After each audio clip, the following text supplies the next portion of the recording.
Ligne droite. Le grand réveil. Bonjour Philippe Béchade, merci d'être avec nous pour ce grand réveil. Je rappelle que vous êtes président du think tank Les Éconoclastes et rédacteur en chef à la Bourse au quotidien. Si nous vous avons invité ce matin, c'est pour parler de la France et aujourd'hui du terrain qu'elle représente pour nos entreprises. Nous en parlions hier à notre antenne. Récemment, Bernard Arnault pointait du doigt une taxe, ce qu'il appelle une taxe sur le Made in France et donc tout ce que ça pourrait impliquer en termes de fuite de nos forces de travail, de ces gens qui souhaitent entreprendre en France. Est-ce que vous pourriez commencer par réagir peut-être justement à cette taxe du Made in France selon Bernard Arnault ? Que ce soit Bernard Arnault ou n'importe quel entrepreneur, c'est le mot taxe qui fait réagir. Parce qu'en vérité, chaque fois que l'État doit combler un trou budgétaire, corriger une erreur stratégique, se montrer incapable de réaliser des économies là où elles doivent l'être, le réflexe, c'est de taxer, de créer un nouvel impôt, de créer une contribution exceptionnelle. Donc, pour reprendre un petit peu l'image, la France, c'est un petit peu comme un tonneau sur lequel on aurait lâché une rafale de mitrailleuses. Il y a deux façons de résoudre le problème quand le tonneau se met à fuir. Donc, on repère là où il y a les trous et on les rebouche.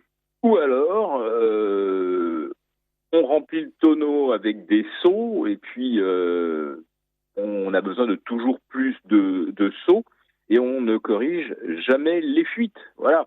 Donc, si j'ose dire, c'est un raisonnement de ponctionnaire.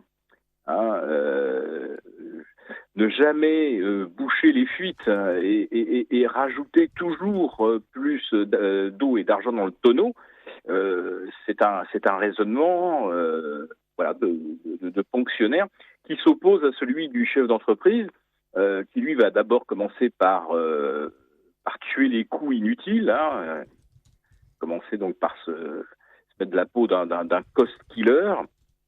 Ensuite, on essaye avec le marketing d'optimiser éventuellement le prix de vente de ses biens et services.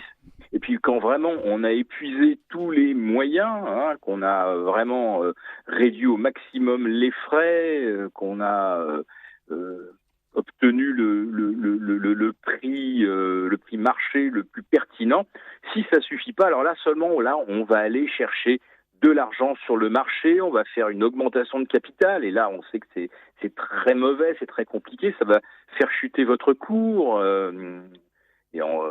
Quand on est un pays comme la France, quand on emprunte trop d'argent, là ça fait monter au contraire les taux d'intérêt. Alors on n'en est pas encore au point où nos créanciers ne nous font pas confiance, mais il y a un moment où ils finiront aussi par perdre patience. Mais à chaque fois qu'on veut rassurer les créanciers, eh bien, qu'est-ce que font les ponctionnaires ? Eh bien, ils vont chercher plus de sous, alors dans la poche des contribuables toujours aisés, bien sûr, c'est toujours les riches peuvent payer.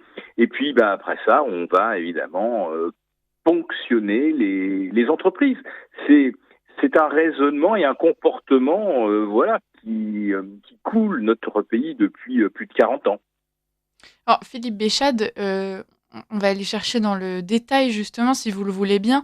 Il y aurait 8 milliards, justement, à récupérer en allant taxer ces très grosses entreprises. À côté de ça, est-ce que vous ne pensez pas qu'il y a des domaines, justement, qui permettraient, ces fameux trous dans le tonneau, qui, s'ils étaient bouchés, permettraient d'économiser bien plus que ce qu'on gagnerait en taxant ces grosses entreprises ? Évidemment. Déjà, commençons par regarder ce que l'on verse à l'Ukraine chaque année. Elle est déjà largement au-delà des 8 milliards, sur lequel on n'aura pas de retour, contrairement aux Américains qui avancent de l'argent à l'Ukraine pour que l'Ukraine achète des armes. Ça retombe là dans les poches du complexe militaro-industriel américain. Nous, on verse de l'argent. Et Zelensky nous l'a déjà annoncé. si la Russie ne versait pas de dommages de guerre, bien tout ce qu'on a avancé, nous, c'est des dons. Voilà, donc en fait, on a fait 20, 25, 30 milliards de dons à l'Ukraine. On ne sait pas exactement, puisque l'Ukraine n'arrête pas de dire que elle n'a pas reçu la moitié de l'argent qu'on avait promis. Bref, donc d'une part, il y a cette générosité de la France envers des pays qui ont l'air de penser qu'ils ne nous doivent rien. Il y a les dons qu'on fait également à des pays en voie de développement. Pourquoi pas si ça pouvait faciliter notre commerce extérieur, mais il semblerait que là aussi, ça soit de l'eau versée dans le sable. Et puis après ça, si on attaque vraiment le gros morceau des économies réalisées, il y a les cabinets conseils américains, alors que théoriquement, on a des très hauts fonctionnaires. Bon, malheureusement, ce sont en fait de très hauts ponctionnaires. Donc, la très haute fonction publique est remplacée par des cabinets américains. On a toutes ces agences nationales, gouvernementales, comités d'experts, comités Théodule, plus des ONG, etc., auxquels on verse, semble-t-il, plus de 100 milliards par an.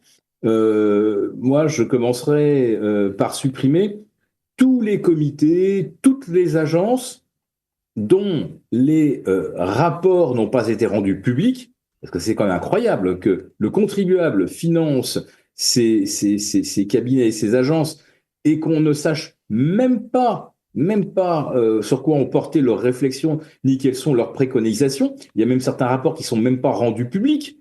Donc, à quoi paye-t-on ces gens? Et généralement, ils sont bien payés, puisque ce sont des gens qu'on considère comme des experts. Forcément, sinon vous ne faites pas partie de ce genre de commission, ou alors c'est de la corruption pure et simple. Bon, il y en a qui disent qu'il y a des experts qui sont experts uniquement dans la perception d'argent facile. Donc ça, c'est des économies énormes à réaliser. Et puis, après ça, il faut s'interroger sur des décisions qui coûtent des fortunes, comme par exemple changer le mode de tarification de l'électricité. Ça nous a coûté non pas des milliards, ni des dizaines de milliards, mais là, c'est des centaines de milliards. Et là, c'est simplement une mauvaise décision politique de calculer maintenant le coût du kilowattheure sur la base du prix du gaz. Comment a-t-on pu prendre ce genre de décision? Alors, on le sait, oui, c'était pour complaire à l'Allemagne, c'était pour complaire à Bruxelles. Mais là, réellement, si du jour au lendemain, on décidait de changer la tarification de l'électricité, la France, le consommateur, le chef d'entreprise qui consomme cette électricité réaliserait immédiatement des milliards d'économies. Alors vous avez bien sûr le ponctionnaire qui va vous dire « Ah oui, mais si le prix de l'électricité baisse, vu qu'il y a la TVA qui est assise sur le coût de la facture électrique, évidemment, il va manquer des recettes de TVA. » Ah oui, mais si de l'autre côté, il y a plus de croissance, on récupérera de la TVA par ailleurs, sur le consommateur qui consomme plus, sur l'entreprise qui se redéveloppe, etc. Voilà, donc c'est pas des dizaines de milliards qu'on pourrait économiser chaque année, hein, c'est des centaines de milliards, tout simplement. Mais voilà, on va aller chercher à nouveau l'argent dans la poche des riches. Philippe Béchade, on parle beaucoup de ces grosses entreprises là depuis les déclarations de Bernard Arnault. Il faut souligner aussi la situation de nos petites entreprises. On est dans un système qui explique que régulièrement on met en place des politiques pour les aider justement, qu'on va essayer de baisser les taxes. En réalité, il y a énormément de coûts déguisés et puis pour le coup là, ça concerne la grosse majorité des entrepreneurs français. Écoutez, vous m'avez invité ce matin, bon, on me connaît comme chroniqueur, mais je suis aussi chef d'entreprise à la base depuis 1993. Donc, je connais un petit peu le problème. Et moi, ce que je vois en tant que chef de petite entreprise, et on est des centaines de milliers dans ce cas, c'est que nous déboulent dessus chaque année de nouvelles réglementations, de nouvelles normes européennes. Et puis, sur le salaire des gens qu'on fait travailler, en tant que chef d'entreprise, chaque année ou presque, il y a une nouvelle ligne qui se rajoute sur la fiche de salaire, une petite taxe de 0,03%, une taxe pour le logement qui est rehaussée de 0,5%.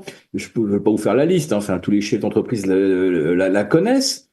Et nous, ce qu'on voit, c'est que la multinationale, elle bénéficie d'aides d'État, de CICE. Il y a les réductions Fillon. Bon, quand vous êtes une PME de moins de 20 salariés, ce qui a été mon cas, vous n'obtenez aucune réduction d'aucune sorte.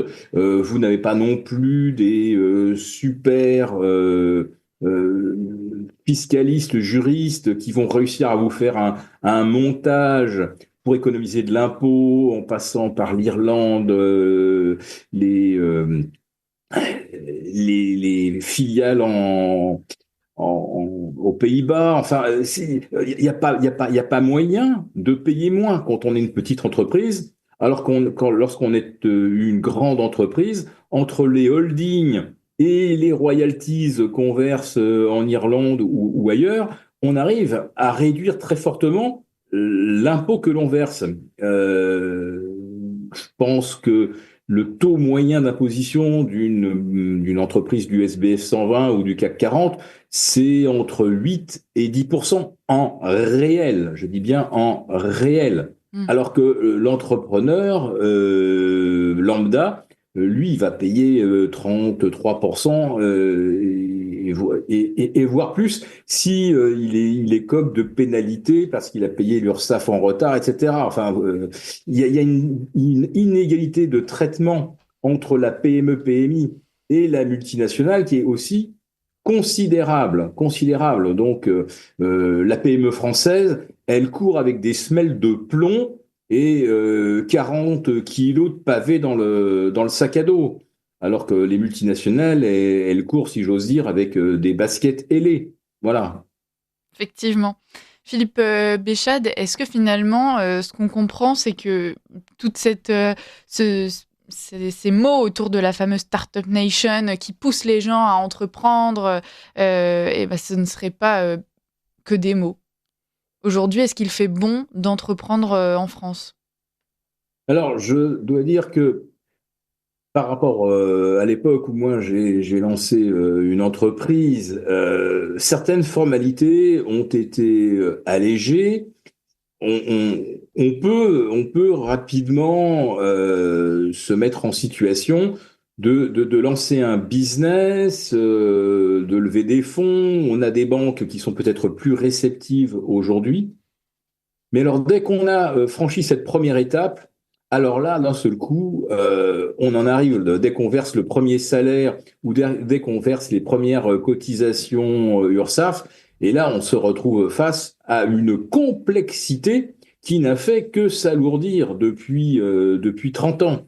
Et le résultat de ça, c'est que en tant que chef d'entreprise, si vous gagnez de l'argent, mais vous ne gagnez, vous n'arrivez pas à garder vos bénéfices, et le chef d'entreprise lui-même va être totalement dissuadé vraiment de gagner beaucoup d'argent. Vous pensez que l'État, et reconnaissons ça quand même à Emmanuel Macron, a instauré la flat tax qui permet aux chefs d'entreprise de se verser des dividendes et de ne pas être taxé à 45, 50, 60% comme en rêvent tous les fonctionnaires de gauche. Mais 30%, c'est déjà énorme par rapport à ce que paye un chef d'entreprise italien, espagnol, je parle même pas américain, où ça va être à baisser à 15. Donc, quand vous êtes chef d'entreprise en France, si vous réussissez, vous redonnez l'essentiel de vos gains à l'État. Je pense que c'est de l'ordre de 70%. Oui. Donc, quand vous voyez que vous payez pas d'impôts à Dubaï, à Singapour, et si vous êtes suffisamment malin pour créer une filiale en Irlande, vous allez voir que là, vous pouvez gagner vraiment de l'argent. Personnellement, en France, vous ne deviendrez jamais riche en tant que chef d'entreprise jusqu'au jour où vous échappez un petit peu à l'attraction fiscale en vous expatriant, comme l'a fait Bernard Arnault.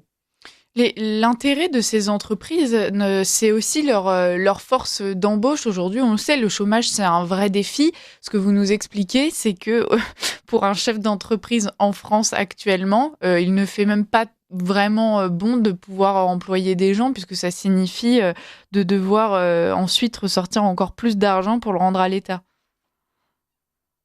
Il y a une double difficulté, effectivement. La fiche de paye s'allonge d'année en année, donc c'est des charges que paye l'entreprise.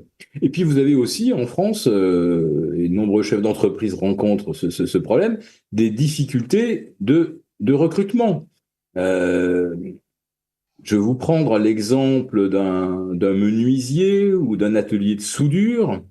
Vous ne trouvez pas aujourd'hui de gens formés ou sortant d'une école spécialisée, parce il y en a très très peu qui sont formés, et pour obtenir du personnel vraiment compétent, efficace, il faut que vous payiez très cher. Et des gens qui peuvent du jour au lendemain vous dire, bon, bah, écoutez, non, chez vous, on commence trop tôt, ou vous n'êtes pas assez coulant sur les jours de RTT, etc. Et il y a un vrai problème aussi de recrutement au-delà du coût du salaire. Donc ça, c'est aussi quelque chose dont on parle finalement assez peu ou pas assez. Alors je parle même pas des restaurateurs qui trouvent pas de personnel, parce que là, effectivement, c'est des jobs, les gens n'en veulent pas, hein. Terminer tard, avoir des trous dans son emploi du temps, mais être debout tout le temps, c'est pas très très attractif. Mais même pour des fonctions un petit peu spécialisées, on voit qu'il n'y a pas d'adéquation entre la formation et les demandes des chefs d'entreprise. Qu'est-ce que je veux dire par là? C'est que nos écoles spécialisées, je ne parle pas de nos universités parce qu'elles forment surtout des gens qui usent leur matière grise, mais il y a pas d'adéquation. Or, pourtant, en tant que chef d'entreprise, moi, je paye pour qu'on ait un système éducatif efficace. Donc là aussi, j'ai l'impression que je verse de l'argent dans le sable, puisque mes impôts ne servent pas à former les gens dont je pourrais avoir besoin. Vous voyez? Donc il y a aussi cet aspect à considérer. Enfin, tout est compliqué en tant que chef d'entreprise aujourd'hui en France. Vous le voyez, c'est pas seulement d'être confronté en permanence à des ponctionnaires ou à des très hauts fonctionnaires bruxellois dont la seule ambition semble d'être attacher leur nom à une nouvelle norme. Le problème est à peu près à tous les niveaux en France. Et ça, vous ne rencontrez pas ce genre de problème ni à Singapour, ni aux États-Unis. Ce sont des pays où vous trouvez des gens compétents pour à peu près toutes les fonctions nécessaires à la vie de l'entreprise. C'est assez terrible ce que vous nous dites, Philippe Béchade. Est-ce que vous pensez qu'on pourrait se retrouver avec un pays sans entreprise demain, puisque justement tout le monde finirait par fuir à l'étranger? On a quelques secondes seulement pour y répondre. Et le problème, c'est que c'est ce à quoi on assiste d'ores et déjà. Les meilleurs cerveaux partent, si c'est dans la tech, partent en Californie. Regardez le fiasco du lancement de notre intelligence artificielle made in France, Lucie. On a été la risée de la planète entière. Ça remonte au week-end dernier. Et pendant ce temps-là, on découvre que les Chinois n'ont pas un seul moteur d'intelligence artificielle. On a parlé d'abord de DeepSeek. Et puis là, on découvre que Alibaba a également son moteur. On découvre que on va avoir bientôt rapidement, au moins Philippe dizaine d'entreprises spécialisées dans l'intelligence artificielle. De pays, j'imagine, on va avoir aussi bientôt des nouvelles de la Corée, du Canada, etc. Et nous, France, Europe, on voit que tous nos cerveaux sont partis à l'étranger pour vraiment ce qu'on appelle les technologies de pointe, on doit finir sur ces mots, Philippe Béchade. Je suis désolée, l'heure tourne. Merci d'avoir été avec nous. On vous réinvitera sur un plus long créneau pour continuer à en discuter. Vous êtes président du think tank Les Éconoclastes et rédacteur en chef à la Bourse au quotidien. Merci beaucoup d'avoir été avec nous ce matin.